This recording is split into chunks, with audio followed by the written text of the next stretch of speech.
Hello Libra, this is Inspire 2016 with your weekly tarot reading for the week commencing the 5th until the 11th of September 2016.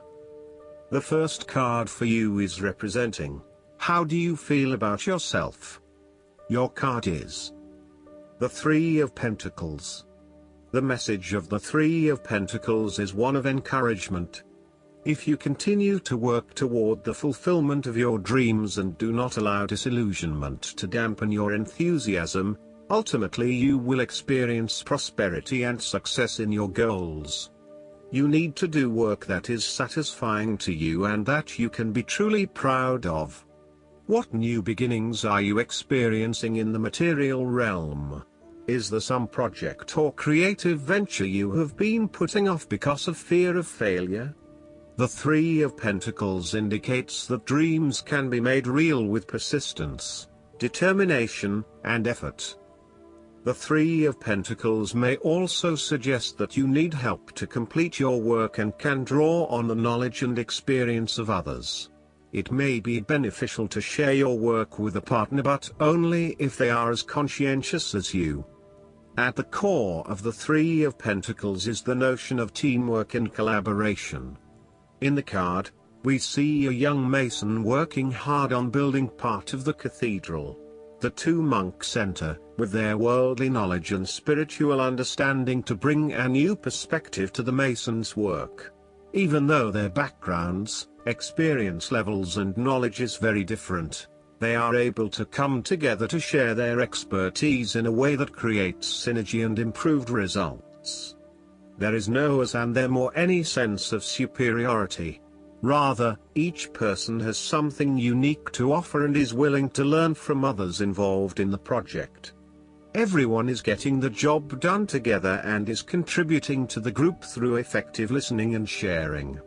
This is a positive card to see when teamwork, collaboration and cooperation are required between parties with different levels of experience. The Three of Pentacles also points to the importance of feedback.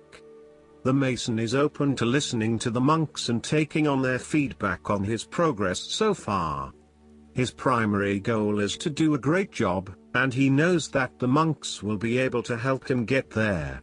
He does not take it personally but uses their feedback and input to continually improve in his work.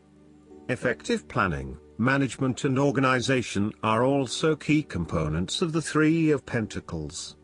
In order to accomplish significant goals, such as building a monumental cathedral, it is imperative that detailed planning occurs to ensure that all the components are progressing well. This card therefore reflects a time when it is essential to create a detailed plan and to follow a schedule. This is when good project management will pay off. The second card for you is representing, what do you want most right now? Your card is the Six of Wands. This card is all about success, victory and public recognition.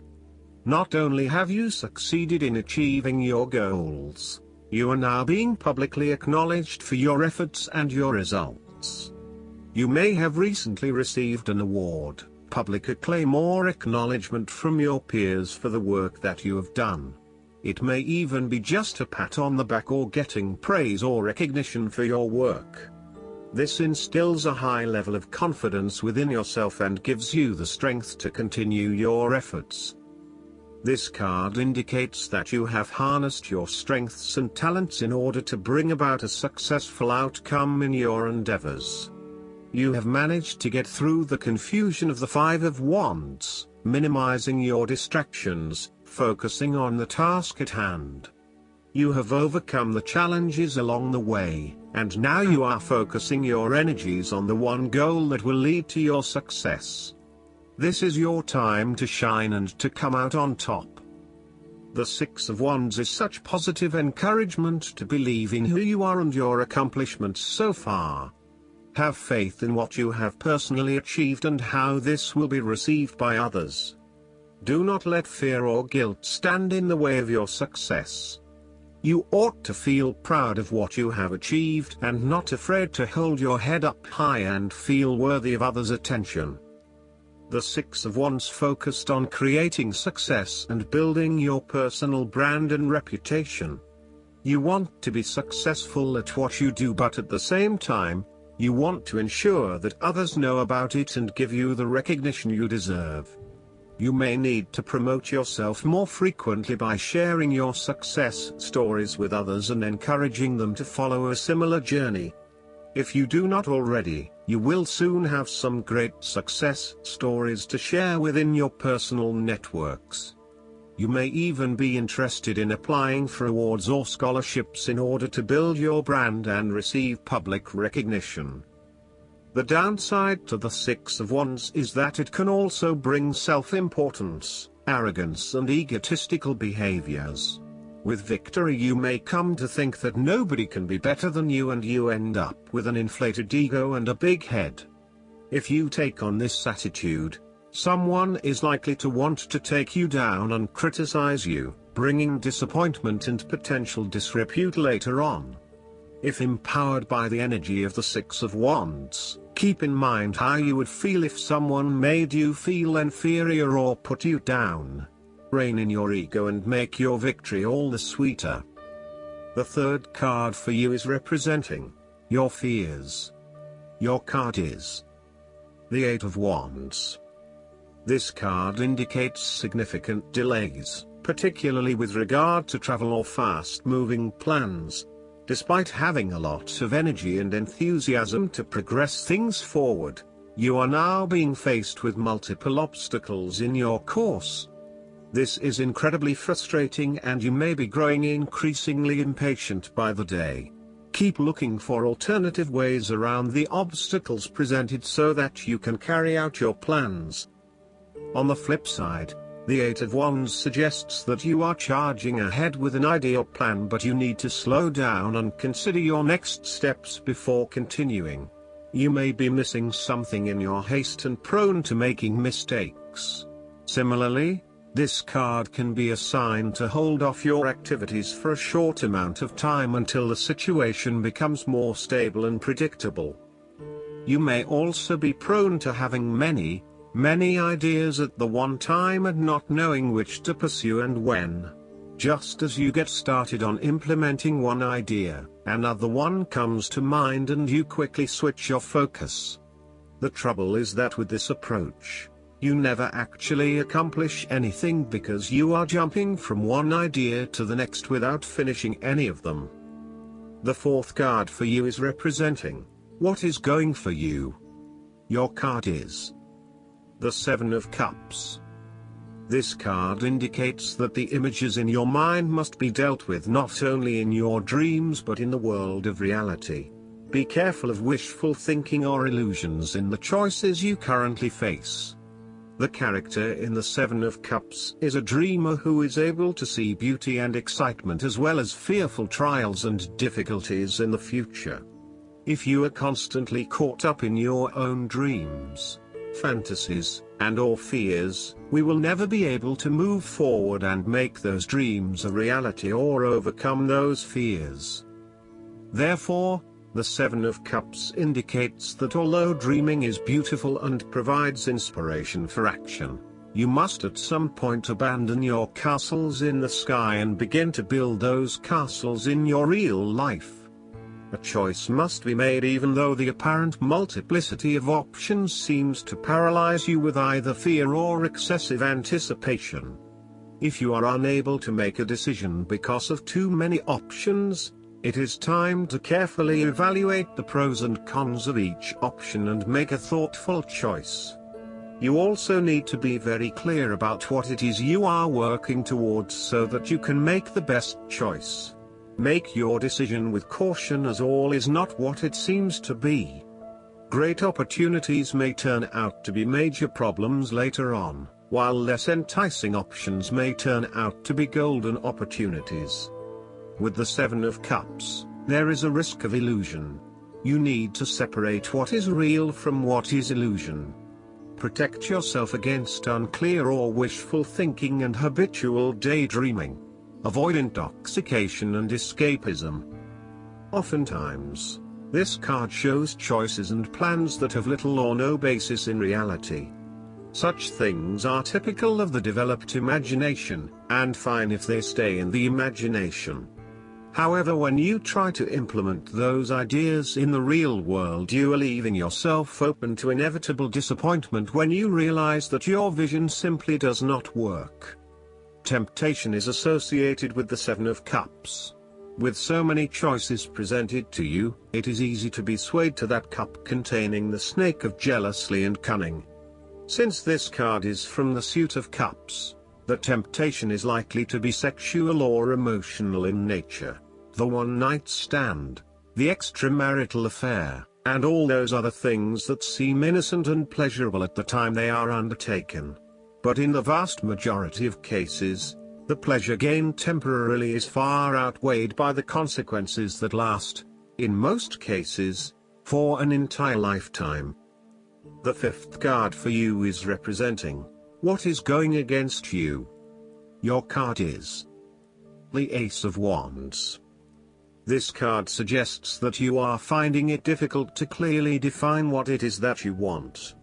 This lack of direction may be sapping your energy levels and leaving you feeling incredibly unmotivated and uninspired. As a result, you are often asking yourself if this is what you really want in life and whether there would be something better elsewhere. However, when you think about what other opportunities might appeal, you may struggle to really know what you want. To remedy this, you need to first focus on where your true passions lie. There is no point working towards a goal if you are not motivated or excited about reaching that goal. So, take some time to contemplate what it is you really aspire to and what you want to achieve out of this situation.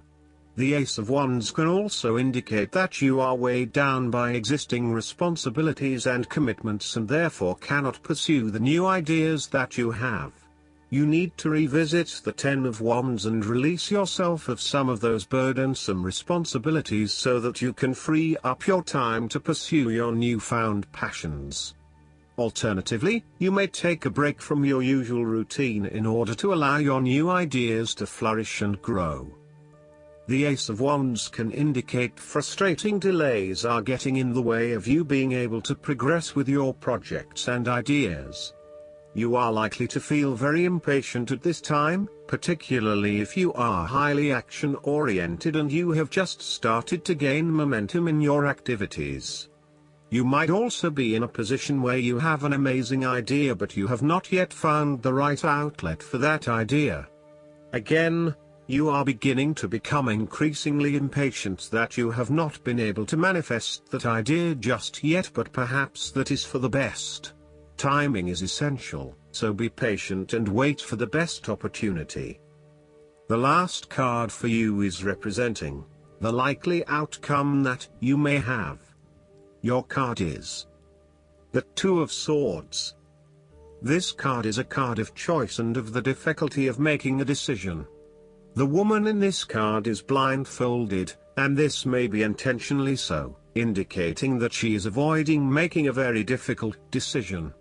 Her state of calm and relaxation may be indicative that she is trying to avoid this important decision in order to bring about peace of mind. However, the decision must still be made. Therefore, The appearance of the Two of Swords indicates that you are currently being faced with a difficult decision, but you are attempting to hide from it and pretending to yourself and others that if you ignore the decision long enough, it will go away of its own accord. However, the decision will not go away simply by your willing it to depart. Your conscience will eventually force you into facing your refusal to deal directly with the situation. The Two of Swords therefore serves as a reminder that life's decisions are frequently quite difficult and raise the possibility of painful consequences. However, you must take the bull by the horns and make your decisions with your best intentions, fully aware of the possible consequences. Avoidance will ultimately lead to a greater conflict. The blindfolded woman in this card is also an indication that you lack the information you need to make the right decisions at this time. You may be missing something, such as threats or potential risks, alternative solutions, or key pieces of information. Once you are able to remove your blindfold and see the situation for what it really is, you will be in a much better position to determine your path forward. Research your options more widely, seek outside opinions and feedback, and ask yourself what you are missing here. Why is this decision so challenging to make? What extra information do you need? Given the two swords in this card are in perfect balance as they cross the front of the woman, this card reflects the need for greater balance in your intellectual life. You need to take a break from your usual way of thinking, so that you can begin to consider alternative ideas and viewpoints. You also need to be very diplomatic and weigh up the pros and cons of both options that are available to you, and to consider that there may indeed be another way around the problem. You need to compromise or let things stand as they are. The Two of Swords often represents a stalemate where there is no winner or loser. You may be at loggerheads with another person and failing to see each other's points of view. What is needed is a truce, where you either agree to disagree or you seek to understand each other's points of view before coming to a final solution. Thus, not only does this card represent potential conflict through a stalemate, it also represents making peace through a truce. Similarly, the Two of Swords can reflect indecision and being at an impasse with regards to an important matter. Again, there is only so much that you can try to put off. At some point or another, you are going to have to make a decision or have a point of view in order to get things moving again. Last but not least, the guidance card for you is the Queen of Winter. The Queen of Winter has seen it all. She has experienced many difficulties during her lifetime and has only grown stronger in the process. She knows exactly what to do, even if you have no idea, and she can point you in the right direction with a flick of the wrist and a knowing glimmer in her eye. Even though this queen has seen more than her share of life's challenges, it has only strengthened her resolve to take everything with a grain of salt. She has amazing patience and an easy way about her. She is also hysterically funny. Because of her vast and diverse experiences, she long ago released anyone and anything that provided more drama than joy in her life. This has earned her the nickname the Garage Sale Queen. Probably not something you should say to her face, though, she is often single and does not suffer fools easily. With her ready wit and intelligence, she can put you in your place and you won't even know that it happened. This queen sits in icy solitude. She is not only comfortable being alone, but happy with the elegant prosperity her experience has won her. Additional meanings of this card: a wise and knowing friend. The practice of Feng Shui. Being focused on your career rather than relationships. Unmarried or divorced individuals. Perfectionism. I hope that you enjoy everything, and if you like the reading, just please click subscribe and you will get instant notifications every time we publish a new video right to your YouTube. Thanks.